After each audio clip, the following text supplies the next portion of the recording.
Trunk made. And yeah, it's just me by myself, but I'm gonna get it.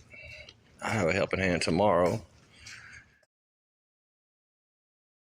So yesterday, I was giving my lifts.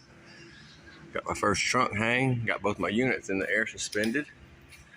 Really wasn't able to film any of it because obviously I was driving a lift and getting these bad boys up in the air.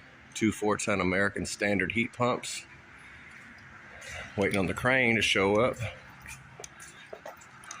to get these condensers up on the roof.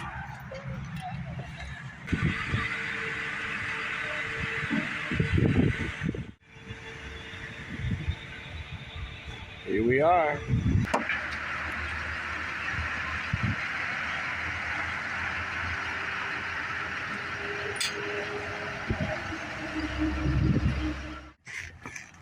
Let's pump up.